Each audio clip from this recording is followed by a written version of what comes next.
Hello दोस्तों, नमस्कार। एक बार फिर से स्वागत है आपका चाणक्य ग्रुप ऑफ इकोनॉमिक्स में।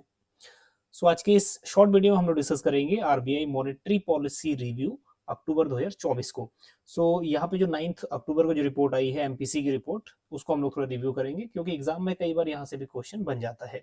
बेसिक इसमें ज़्यादातर चीज़ें समझने वाली नहीं है और उम्मीद है कि जो आपकी अपकमिंग एग्जाम है उनके लिए भी तैयारी आपकी बहुत अच्छी चल रही होगी, तो उसके लिए भी थोड़ा सा इंपॉर्टेंट बन जाता है ये वाला।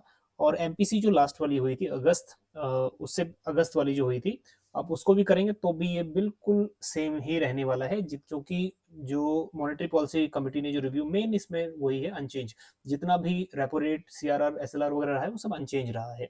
चलिए, तो फिर भी हम लोग बेसिक चीजें जो है वो डिस्कस कर लेते हैं। 9 अक्टूबर को ये रिलीज हुई थी, मतलब एमपीसी की बैठक। उसके बाद जो ये मिनट्स ऑफ मीटिंग कह लो या फिर एक जो मेन मेन चीजें जो हम लोग डिस्कस करने वाले हैं वो आई थी।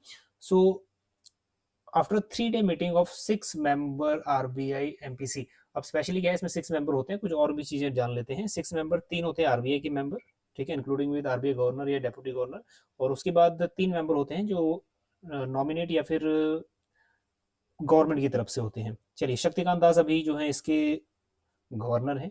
ठीक है, आगे बात करते हैं। जितने भी main main benchmark repo rate है ये सब अनचेंज है, 6.5 पे ही रखा है।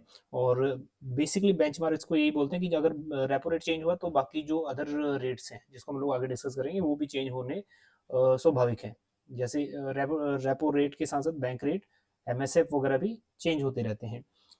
हम कह सकते हैं कि एमपीसी जो पॉलिसी है ये न्यूट्रल पॉलिसी है। Neutral that means neutral last time जैसे थी वैसी है। और neutral from withdrawal of accommodation. Withdrawal of accommodation होते हैं जब आरबीआई स्पेशली यहाँ पे मनी को या फिर मनी सप्लाई को रिस्ट्रिक्ट करना चाहता है और लिमिटेशन इंपोज करना शुरू कर देता है ताकि मनी सप्लाई ना बढ़े या फिर इन्फ्लेशन ना बढ़े। तो मेन टारगेट यही रहा है, रेपो रेट कम नहीं किया गया। चलिए नेक्स्ट, फिजिकल ईयर 25 के लिए जीडीपी ग्रोथ एस्टिमेटेड देख लीजिए, वही रिटेन किया गया है 7.2। ये भी क्वेश्चन कई बार बन जाता है कि आरबीआई का एस्टिमेशन क्या है। तो आरबीआई की जो लास्ट टाइम था 7.2, अभी भी वही है। सीपीआई इन्फ्लेशन फोरकास्ट किया है फिजिकल ईयर 25 में 4.5%, ठीक है, 4.5%। और जो इसका स्टैंडर्ड रेट है वो भी यही है, 4 ± 2, ठीक है, 2 से लेकर 6 तक इन्फ्लेशन वेरी कर सकता है। चलिए नेक्स्ट है, करंट जो रेट्स है ये इंपॉर्टेंट है, ठीक है, जानेंगे इनके बारे में। रेपो रेट तो एक ऐसा रेट है जो शॉर्ट टर्म के लिए लिया जाता है। अब आप हाई, बिल्कुल ये मैं प्री एजम्पशन लेके चल रहा हूँ, सबको इनके बारे में पता ही है, ठीक है। 6.5% पे लोन दे रहा है कॉमर्शियल बैंकों को। उसके बाद ये अभी कांस्टेंट है। नेक्स्ट, एसडीएफ रेट भी कांस्टेंट है 6.25, ठीक है, स्टैंडर्ड डिपॉजिट फैसिलिटी रेट। अब एक बार कमेंट करिएगा कि ये कब आया था इकोनॉमी में। कई बार ये पूछ लेते हैं कि एसडीएफ कब आया था, ये बिल्कुल लेटेस्ट ही है, ज्यादा पुराना नहीं है। ठीक, अब इसका मतलब ये है कि जो रिवर्स रेपो रेट काम कर रहा था ना, अब ये काम ये कर रहा है, स्टैंडिंग डिपॉजिट फैसिलिटी। तो इसमें क्या होता है कि जितना आपका सरप्लस फंड है बैंक का वो चला जाता है आरबीआई के पास विदाउट एनी कोलेटरल सिक्योरिटीज, कोई सिक्योरिटी वगैरह इसमें नहीं रखनी पड़ती। ठीक है, अब ये उल्टा है, कमर्शियल बैंक का पैसा आरबीआई के पास। Next, MSF marginal standing facility rate, ठीक है, 6.75 है। अब कई बार ये भी क्वेश्चन आ जाता है कि ये एमएसएफ इंट्रोड्यूस कब हुआ था। ठीक है, 2011-12 में इंट्रोड्यूस हुआ था एमएसएफ, कई बार बन सकता है ये क्वेश्चन। चलिए, तो एमएसएफ वही होता है कि अगर आपको इमरजेंसी के टाइम कहीं लोन नहीं मिल रहा है तो ओवरनाइट आपको लोन दे सकता है आरबीआई। थोड़ा सा चार्ज रेपो रेट से ज्यादा करेगा, उतना ही करेगा जितना बैंक रेट में करता है। और बैंक रेट वही है जो लॉन्ग टर्म्स के लिए लोन प्रोवाइड कर रहा है कमर्शियल बैंकों को, आरबीआई। ठीक है, तो हमेशा क्या होता है, एमएसएफ और बैंक रेट इक्वल ही माने जाते हैं। चलिए, तो एमपीसी में जो बोर्ड रही थी 4:2 रही। 4:2 कहने का मतलब है 4 सहमत थे कि रिटेन होनी, वही रेट्स जो है वो रिटेन होने चाहिए, बरकरार नहीं होने चाहिए, बल्कि 2 ऐसे थे जो कह रहे थे कि कुछ चेंजेस होना चाहिए। चलिए, तो ये मेन, और इधर है रेशियोज, सीआरआर 4.5 और एसएलआर 18% पे लास्ट टाइम की तरह ही कांस्टेंट है। नेक्स्ट, आगे 2 चीजें और जान लेते हैं। जीडीपी ग्रोथ एस्टिमेट्स कई बार एग्जाम में पूछ लेता है, तो थोड़ा डाटा इसमें कुछ ज्यादा नहीं है, बस एक तो डाटा ये याद रखना है कि पूरा एनुअल का फिजिकल ईयर 25 का जीडीपी ग्रोथ कितना रखा है। ठीक है, तो 7.2 रखा है, ये याद रखिएगा। साथ साथ भी जो वर्ल्ड की फोरकास्टिंग है ना, वर्ल्ड बैंक की फोरकास्टिंग है, आईएमएफ की फोरकास्टिंग है, ये कई बार पूछ लेता है क्वेश्चन भी।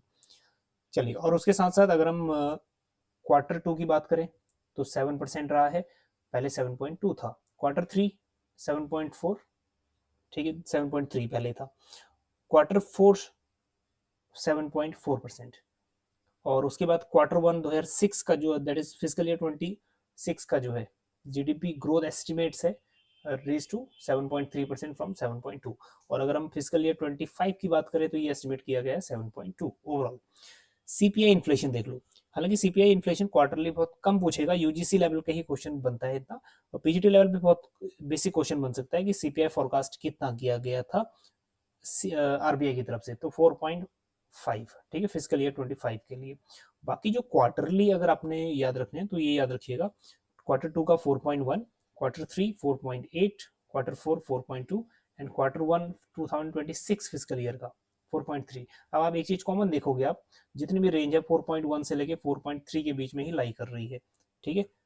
एक ये Q3 4.8 चला गया था, बाकी देखो वही लाई कर रहे हैं 4.1, 4.2, 4.3। चलिए, तो अब जो नेक्स्ट एमपीसी पॉलिसी होगी वो होगी, एक साल में क्या होता है कि 5 मॉनेटरी पॉलिसी होती है, मॉनेटरी पॉलिसी कमिटीज होती हैं। तो नेक्स्ट मोस्ट प्रोबेबली जो मीटिंग शेड्यूल रखी गई है वो दिसंबर 4 से 6 के बीच में रखी गई है। चलिए, तो इस लेक्चर में कुछ ज़्यादा नहीं था, बट ये था कि ये रेट्स के बारे में कई बार इसमें सीक्वेंस बन सकता है, कई बार पूछ लेता है कि ये इंट्रोड्यूस कब हुए थे, ठीक है, कई बार पूछ लेता है कि स्टेटमेंट देता है कि ये कौन सा रेट है, तो इस टाइप के क्वेश्चन बन जाते हैं एग्जाम में। चलिए, पीजीटी लेवल पे तो बेसिक क्वेश्चन आते हैं, बट हाँ यूजीसी में थोड़ा सा हाई लेवल के क्वेश्चन पूछ सकता है। चलिए, यूजीसी एग्जाम की भी वेट कर रहे होंगे आप, तो एग्जाम रिजल्ट आई होप कि बहुत जल्दी आ जाए, ठीक। चलिए, इस शॉर्ट वीडियो में इतना ही, मिलते हैं अब आपको नेक्स्ट सेशन में। चलिए, बने रहिएगा चाणक्य ग्रुप ऑफ इकोनॉमिक्स के साथ। Thank you so much.